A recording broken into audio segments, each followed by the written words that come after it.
नमस्कार, स्वागत है आप सभी का सुनो कहानी में। आज की कहानी है अपना अपना भाग्य, जिसके लेखक हैं श्री जैनेंद्र कुमार, और इसे आप सुन रहे हैं मृत्युंजय मिश्रा की आवाज में। तो आइए सुनते हैं। बहुत कुछ निरुद्देश्य घूम चुकने पर हम सड़क के किनारे की एक बेंच पर आकर बैठ गए। नैनीताल की संध्या धीरे धीरे उतर रही थी। रुई के रेशे से भाप से बादल हमारे सिरों को छू छू कर बेरोक घूम रहे थे। हल्के प्रकाश और अंधियारी से रंग कर कभी वे नीले दिखते तो कभी सफेद, और फिर देर में अरुण पड़ जाते। वे जैसे हमारे साथ खेलना चाह रहे थे। पीछे हमारे पोलो वाला मैदान फैला था। सामने अंग्रेजों का एक प्रमोद गृह था, जहां सुहावना रसीला बाजा बज रहा था, और पार्श्व में था वही सुरम्य अनुपम नैनीताल। ताल में कश्तियां अपने सफेद पाल उड़ाती हुई एक दो अंग्रेज यात्रियों को लेकर इधर से उधर और उधर से इधर खेल रही थी, और कहीं कुछ अंग्रेज एक एक देवी सामने प्रतिस्थापित कर अपनी सुई सी शक्ल की डोंगियों को मानो शर्त बांधकर सरपट दौड़ा रहे थे। कहीं किनारे पर कुछ साहब अपनी बंसी पानी में डाले सधैर्य, एकाग्र, एकस्थ, एकनिष्ठ मछली चिंतन कर रहे थे। पीछे पोलो लॉन में बच्चे किलकारियां मारते हुए हॉकी खेल रहे थे। शोर, मारपीट, गाली गलौज भी जैसे खेल का ही अंश था। इस तमाम खेल को उतने क्षणों का उद्देश्य बना विबालक अपना सारा मन, सारी देह, समग्र बल और समुची विद्या लगाकर मानो खत्म कर देना चाहते थे। उन्हें आगे की चिंता न थी, बीते का ख्याल न था। वे तो शुद्ध तत्काल के प्राणी थे। वे शब्द की संपूर्ण सच्चाई के साथ जीवित थे। वहीं सड़क पर से नर नारियों का अविरल प्रवाह आ रहा था और जा रहा था। उसका न ओर था न छोर। यह प्रवाह कहां जा रहा था और कहां से आ रहा था, भला कौन बता सकता है। सब उम्र के, सब तरह के लोग उसमें थे। मानो मनुष्यता के नमूनों का बाजार सचकर सामने से इठलाता निकला चला जा रहा हो। अधिकार गर्व में तने अंग्रेज भी उसमें थे, और चिथड़ों से सजे घोड़ों की बाग थामे वो पहाड़ी उसमें थे, जिन्होंने अपनी प्रतिष्ठा और सम्मान को कुचलकर शून्य बना लिया है, और जो बड़ी तत्परता से दुम हिलाना सीख गए हैं। भागते, खेलते, हंसते, शरारत करते लाल लाल अंग्रेज बच्चे थे, और पीली पीली आंखें फाड़े पिता की उंगली पकड़कर चलते हुए अपने हिंदुस्तानी नौनिहाल भी थे। अंग्रेज पिता थे जो अपने बच्चों के साथ भाग रहे थे, हंस रहे थे और खेल रहे थे। उधर भारतीय पितृदेव भी थे, जो बुजुर्गों को अपने चारों तरफ लपेटे धन संपन्नता के लक्षणों का प्रदर्शन करते हुए चल रहे थे। अंग्रेज रमणियां थी जो धीरे धीरे नहीं चलती थी, तेज चलती थी। उन्हें न चलने में थकावट आती थी, न हंसने में लाज आती थी। कसरत के नाम पर घोड़ों पर भी बैठ सकती थी, और घोड़ों के साथ ही साथ जरा जी होते ही किसी हिंदुस्तानी पर कौड़े भी फटकार सकती थी। वे दो दो, तीन तीन, चार चार की टोलियों में निशंक, निरापद इस प्रवाह में मानो अपने स्थान को जानती हुई सड़क पर चली जा रही थी। उधर हमारी भारत की कुल लक्ष्मियां सड़क के बिल्कुल किनारे किनारे दामन बचाती और संभलती हुई साड़ी की कई तहों में सिमट सिमट कर लोकलाज, स्त्रीत्व और भारतीय गरिमा के आदर्श को अपने परिवेष्टनों में छिपाकर सहमी सहमी धरती में आंख गाड़े कदम कदम बढ़ रही थी। इसके साथ ही भारतीयता का एक और नमूना था। अपने कालेपन को खुरच खुरच कर बहा देने की इच्छा करने वाला अंग्रेजी द पुरुषोत्तम भी थे, जो नेटिवों को देखकर मुंह फेर लेते थे और अंग्रेज को देखकर आंखें बिछा देते थे और फिर दुम हिलाने लगते थे। वैसे वो अकड़ कर चलते थे, मानो भारत भूमि को इसी अकड़ के साथ कुचल कुचल कर चलने का उन्हें अधिकार मिला है। भाग 2। घंटे के घंटे सरक गए, अंधकार गाढ़ा हो गया, बादल सफेद होकर जम गए, मनुष्यों का वो ताता एक एक कर क्षीण हो गया। अब इक्का दुक्का आदमी सड़क पर छतरी लगाकर निकल रहा था, किंतु हम वहीं के वहीं बैठे थे। सर्दी सी मालूम हुई। हमारे तो ओवरकोट भीग चुके थे। पीछे फिरकर देखा, ये लॉन बर्फ की चादर की तरह बिल्कुल स्तब्ध और सुन्न पड़ा था। सब सन्नाटा था। तल्लीताल की बिजली की रोशनियां दीप मालिका सी जगमगा रही थी। वो जगमगाहट 2 मील तक फैले हुए प्रकृति के जल दर्पण पर प्रतिबिंबित हो रही थी, और दर्पण का कांपता हुआ, लहरें लेता हुआ वो जल प्रतिबिंबों को 100 गुना, 1000 गुना करके उनके प्रकाश को मानो एकत्र और पूंजीभूत करके व्याप्त कर रहा था। पहाड़ों के सिर पर की रोशनियां तारों सी जान पड़ती थी। हमारे देखते देखते एक घने पर्दे ने आकर इन सबको ढक लिया। रोशनियां मानो मर गई, जगमगाहट लुप्त हो गई। वे काले काले भूत से पहाड़ भी इस सफेद पर्दे के पीछे छिप गए। पास की वस्तु भी न दिखने लगी, मानो ये घनीभूत प्रलय थी। सब कुछ इस घनी गहरी सफेदी में दब गया। एक शुभ्र महासागर ने फैलकर संस्कृति के सारे अस्तित्व को डुबो दिया। ऊपर नीचे चारों तरफ वो निर्वेद्य सफेद शून्यता ही फैली हुई थी। ऐसा घना कोहरा हमने कभी न देखा था। वो टप टप टपक रहा था। मार्ग अब बिल्कुल निर्जन और चुप था। वो प्रवाह न जाने किन घोंसलों में जा छिपा था। उस बृहत्कार शुभ्र शून्य में कहीं से 11 बार टन टन हो उठा, जैसे कहीं दूर कब्र में से आवाज आ रही हो। हम अपने अपने होटलों के लिए चल दिए।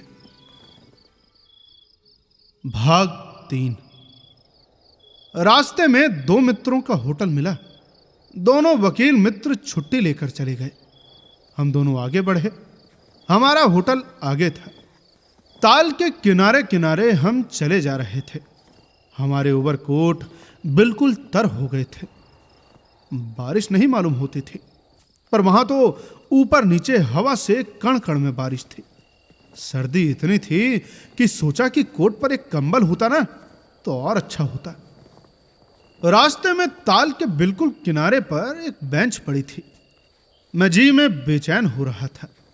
झटपट होटल पहुंचकर इन भीगे कपड़ों से छुट्टी पा गर्म बिस्तर में छिपकर सो रहना चाहता था। पर साथ के मित्र की सनक कब उठेगी, कब थमकेगी, इसका क्या कुछ ठिकाना है। और वो कैसी क्या होगी, इसका भी कुछ अंदाज है। भाई, उन्होंने कहा, अरे यार जरा आओ बैठ लिया जाए। हम उस चूते कोहरे में रात के ठीक 1 बजे तालाब के किनारे उस भीगी बर्फीली ठंडी हो रही लोहे की बेंच पर बैठ गए। 5, 10, 15 मिनट हो गए। मित्र के उठने का इरादा ना मालूम हुआ। मैंने थोड़ा खिजला कर कहा, भाई चलिए भी। उसने कहा, अरे यार जरा बैठो भी। हाथ पकड़कर जरा बैठने के लिए जब इस जोर से बैठा लिया गया तो और चारा ना रहा। फिर लाचार बैठे रहना पड़ा। सनक से छुटकारा आसान न था, और ये जरा बैठना थोड़ा जरा न था। यहां चुप चुप बैठे तंग हो रहा था, कुड़ रहा था कि मित्र अचानक बोले, अरे जरा देखो वो क्या है। मैंने देखा, कोहरे की सफेदी में कुछ ही हाथ दूर से एक काली सी सूरत हमारी तरफ बढ़ी आ रही थी। मैंने कहा, होगा कोई। 3 गज की दूरी से दिख पड़ा। एक लड़का सिर के बड़े बड़े बालों को खुजलाता चला आ रहा था। नंगे पैर है, नंगे सिर, एक मैली सी कमीज लटकाए है। पैर उसके न जाने कहां पड़ रहे थे, और वो न जाने कहां जा रहा है, कहां जाना चाहता है। उसके कदमों में जैसे कोई न अगला है, न पिछला, न दाया है, न बाया। पास ही चुंगी के लालटेन के छोटे से प्रकाश वृत्त में देखा कोई 10 बरस का होगा। गोरे रंग का है, पर मैल से काला पड़ गया है। आंखें अच्छी बड़ी पर सूनी है। माथा जैसे अभी से झुर्रियां खा गया है। वो हमें देख न पाया। वो जैसे कुछ भी नहीं देख रहा था। न नीचे की धरती, न ऊपर चारों तरफ फैला हुआ कोहरा, न सामने का तालाब और न बाकी दुनिया ही। वो तो बस अपने विकट वर्तमान को देख रहा था। तभी मित्र ने आवाज दी, ए! उसने जैसे जाग कर देखा और पास आ गया। अरे तू कहां जा रहा है रे? उसने अपनी सूनी आंखें फाड़ दी। अरे दुनिया सो गई, तू ही क्यों घूम रहा है? बालक मौन मुख, फिर भी बोलता हुआ चेहरा लेकर खड़ा रहा। कहां सोएगा? यहीं कहीं। कल कहां सोया था? दुकान पर। आज वहां क्यों नहीं है? वो साहब नौकरी से हटा दिया। क्या नौकरी थी? सब काम, 1 रुपया और जूठा खाना। फिर नौकरी करेगा? हाँ। बाहर चलेगा? हाँ। अच्छा, आज क्या खाना खाया? कुछ नहीं साहब। तो अब खाना मिलेगा? नहीं मिलेगा। यूं ही सो जाएगा? हाँ साहब। कहाँ? यहीं कहीं, इन्हीं कपड़ों से। बालक फिर आंखों से बोलकर मुंह खड़ा रहा। आंखें मानो बोलती थी। ये भी कैसा मूर्ख प्रश्न। माँ बाप हैं?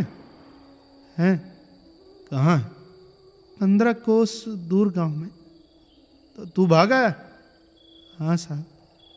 क्यों? वो साहब, मेरे कई छोटे भाई बहन है ना, सो भाग आया। वहाँ काम नहीं, रोटी नहीं।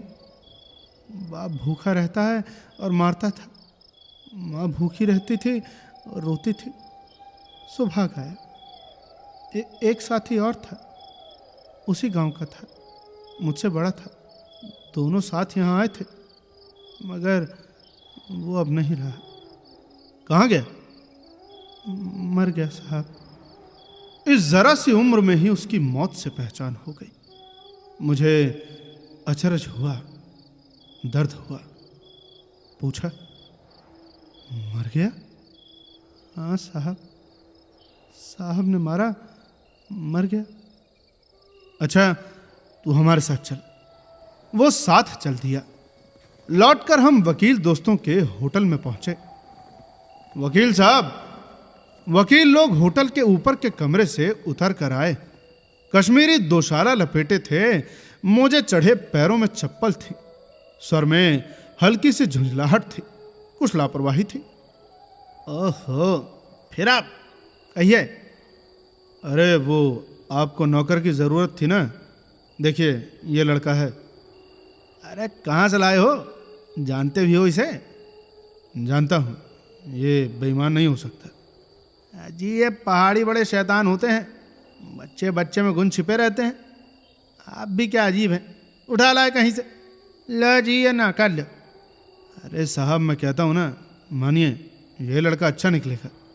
अरे आप भी जी बस खूब हैं। अरे गहरे को नौकर बना लिया जाए, अगले दिन वो न जाने क्या क्या लेकर चंपत हो जाए। अरे आप मानते ही नहीं, मैं कह रहा हूँ ना कि नहीं भागेगा। मैं क्या करूँ? अजय माने क्या खाक। आप भी जी अच्छा मजाक करते हैं। अच्छा अब हम सोने जाते हैं। और वे 4 रुपए रोज के किराए वाले कमरे में सजी मसहरी पर सोने झटपट चले गए। वकील साहब के चले जाने पर होटल के बाहर आकर मित्र ने अपनी जेब में हाथ डालकर कुछ टटोला, पर झट कुछ निराश भाव से हाथ बाहर कर मेरी ओर देखने लगा। क्या है? मैंने पूछा। इसे खाने के लिए कुछ देना चाहता था। अंग्रेजी में मित्र ने कहा, मगर 10-10 के नोट हैं। नोट ही शायद मेरे पास भी हैं, देखूं। सचमुच मेरी जेब में भी नोट ही थे। हम फिर अंग्रेजी में बोलने लगे। लड़के के दांत बीच बीच में कटकटा उठते थे, कड़ाके की सर्दी थी। मित्र ने पूछा, तब? मैंने कहा, वो तो फिर 10 का ही नोट दे दो फिर। सकपकाकर मित्र मेरा मुंह देखने लगे। अरे यार, बजट बिगड़ जाएगा। हृदय में जितनी दया है, पास में उतने पैसे तो नहीं है ना। तो जाने दो फिर, ये दया ही इस जमाने में बहुत है, मैंने कहा। मित्र चुप रहे, जैसे कुछ सोचते रहे। फिर लड़के से बोले, बेटा अब आज तो कुछ नहीं हो सकता, कल मिलना। वो होटल डी पब है ना, जानता है ना, वहीं कल 10 बजे मिलेगा। हाँ साहब, कुछ काम देंगे हुजूर? हाँ हाँ, ढूंढ दूंगा। तो जाऊं? लड़के ने निराशा से पूछा। हाँ। ठंडी सांस खींचकर मित्र ने कहा, कहाँ सोएगा? यहीं कहीं बेंच पर, पेड़ के नीचे, किसी दुकान की भट्ठी में। बालक कुछ ठहरा, मैं असमंजस में रहा। तब वो प्रेत गति से एक ओर बढ़ा और कोहरे में मिल गया। हम भी होटल की ओर बढ़े। हवा तीखी थी, हमारे कोटों को पार कर बदन में तीर से लगती थी। सिकुड़ते हुए मित्र ने कहा, भयानक शीत है भाई, उसके पास तो कम नहीं, बहुत कम कपड़े। अरे ये संसार है यार। मैंने स्वार्थ की फिलॉसफी सुनाई। चलो पहले बिस्तर में गर्म हो लो, फिर किसी और की चिंता करना। उदास होकर मित्र ने कहा, स्वार्थ? खैर जो कहो, लाचारी कहो, निठुराई कहो, या फिर बेहयाई। दूसरे दिन नैनीताल स्वर्ग के किसी काले गुलाम पशु के दुलारे का वो बेटा, वो बालक निश्चित समय पर हमारे होटल डिपो में नहीं आया। हम अपनी नैनीताली सैर खुशी खुशी खत्म कर चलने को हुए। उस लड़के की आस लगाते बैठे रहने की जरूरत हमने न समझी। मोटर में सवार होते ही थे कि यह समाचार मिला कि पिछली रात एक पहाड़ी बालक सड़क के किनारे पेड़ के नीचे ठिठुर कर मर गया। मरने के लिए उसे वही जगह, वही 10 बरस की उम्र और वही काले चिथड़ों की कमीज मिली। आदमियों की दुनिया ने बस यही उपहार उसके पास छोड़ा था। पर बताने वालों ने बताया कि गरीब के मुंह पर छाती, मुट्ठी और पैरों पर बर्फ की हल्की सी चादर चिपक गई थी। मानो दुनिया की बेहयाई ढकने के लिए प्रकृति ने शव के लिए सफेद और ठंडे कफन का प्रबंध कर दिया था। सब सुना और सोचा, अपना अपना भाग्य। ये कहानी आपको कैसी लगी हमें कमेंट बॉक्स में जरूर बताएं, और साथ ही साथ बताएं कि आगे आप और कौन सी कहानियां सुनना चाहते हैं। मेरा आपसे अनुरोध है कि आप वही नॉवल बताएं जो कि पब्लिक डोमेन हो, और यदि हो सके तो हमारे मेंबरशिप प्लान से जरूर जुड़ें, और साथ ही साथ फॉलो करें हमारे फेसबुक और इंस्टाग्राम पेज को। मिलते हैं आपसे अगली कहानी में। तब तक के लिए सुनते रहिए सुनो कहानी की अन्य कहानियां। धन्यवाद।